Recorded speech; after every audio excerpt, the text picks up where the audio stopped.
Welcome back. ہم بات کر رہے ہیں 9/11 اور ISI کا کردار ان دستاویزات کی روشنی میں جو امریکہ میں ڈی کلاسیفائی ہوئے.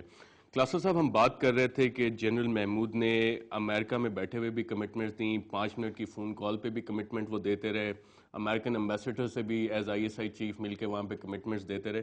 یہ سارے فیصلے ISI چیف کیسے کرتا ہے، اور اگر کرتا ہے تو باقی لوگ مان کیسے لیتے ہیں؟ اچھا یہ بتائیں کہ یہ جو اس طرح کا آپ حیرانی کا اظہار کر رہے تھے نا ابھی کہ یہ ISI چیف نے بیٹھ کے بغیر کور کمانڈر سے پوچھے انہوں نے کیسے کر لیا.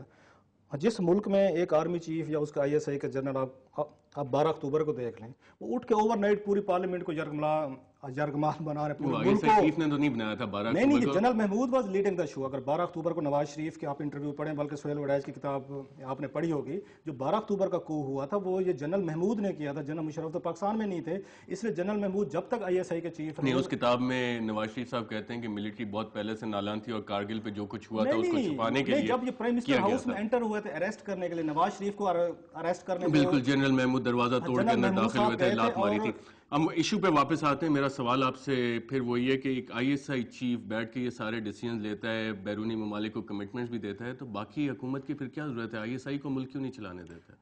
ارشد، بات یہ ہے کہ یہاں پہ الیکٹڈ لوگ ہیں، یہ خود بھی اپنی یہ بے تقرری کے ذمہ دار ہیں. بات پھر پرانی ہو جائے گی کہ آپ کے پہلے بھی شو میں ہوا تھا کہ جب ٹاپ کے پولیٹیشین لائک نواز شریف، جنہوں نے آپ کو یاد ہوگا 1990 میں ISI سے جا کے 35 لاکھ روپے لیے تھے، اور لسٹ بڑی لمبی ہے اس کی، اب کبھی اس پہ بھی شو کر کے دیکھیں کہ کن کن ہمارے پولیٹیشین نے جا کے ISI سے پیسے لیے تھے بینظیر بھٹو کے خلاف الیکشن جیتنے کے لیے. کلاسر صاحب، اس ایشو پہ ہم بات کرتے ہیں، اگلے سیگمنٹ میں بات کریں گے.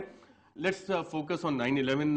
امتیاز گل صاحب، آپ نے اپنی اسی کتاب میں لکھا ہے اور ان ڈاؤٹس کا بھی ذکر کیا ہے جو CIA اور ISI کے درمیان اٹھتے رہے، اور کچھ اسپیسیفک ایگزامپلس بھی آپ نے دیے ہیں. احمد الخضر، چلیں CIA ISI ڈسٹرسٹ تو ہمیں سمجھ آتا ہے. ایجپٹ کے ساتھ ہمارے کافی اچھے مراسم رہے ہیں، اور احمد الخضر کے بارے میں جب انفارمیشن آئی، آپ نے جو لکھا ہے اس پہ بھی شاید اسے سلپ کروا دیا گیا. وہ اس لیے کہ جتنے لوگ 1979-80 کے بعد سے پاکستان آئے تھے، وہ رفتہ رفتہ پاکستان کے سیکیورٹی اسٹیبلشمنٹ کے ساتھ اس طرح گھل مل گئے کہ یہاں کے لوگ بیرونی عناصر کو اپنا ایک اثاثہ سمجھنے لگے.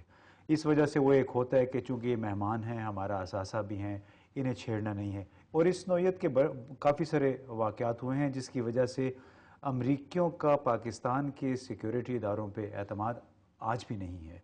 آپ کے شاید علم میں ہو کہ جس قدر گرفتاریاں ہوئی ہیں پاکستان کے اندر القاعدہ کی، چاہے وہ خالد شیخ محمد تھا یا ابو زبیدہ تھا یا عادل الجزیری تھا، رمز بن الشب تھے، ان تمام لوگوں کی گرفتاری سے پہلے ہوتا یہ طریقہ کار یہ ہوتا ہے کہ FBI CIA والے آتے ہیں، آرمی چیف کو یا انفارمیشن دی جاتی ہے کہ ہمیں نفری چاہیے، تو وہ پھر ایک میجسٹریٹ ہوتا ہے، پولیس ہوتی ہے علاقے کی، ساتھ میں ISI اور آرمی کے لوگ ہوتے ہیں، پوری ایک نفری جاتی ہے، یہ فالو کرتے ہیں.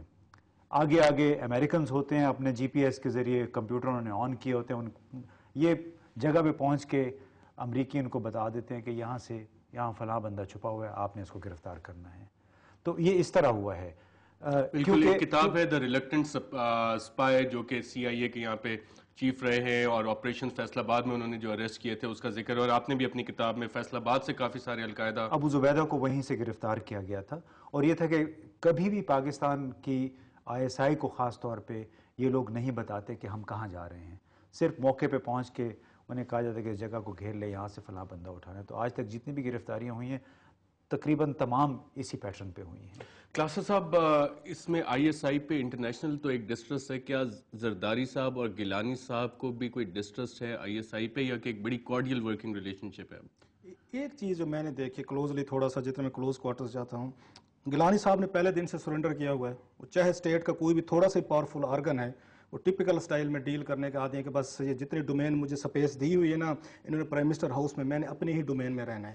And same is true about Zardari صاحب کے، تھوڑا سا وہ ریئیکٹ کرتے ہیں جو ہی ان پہ پریشر آتا ہے. آپ نے دیکھا ہوگا ان کا ماضی کا ٹریک اسی طرح کا، پہلے ریئیکٹ کریں گے، جو ہی پریشر آئے گا وہ اس کو ویڈرا کریں گے. سو گیلانی صاحب اور زرداری صاحب کی بڑی براڈر انڈرسٹینڈنگ ہے کہ انہوں نے کسی بھی پاورفل، چاہے انڈیویجول ہو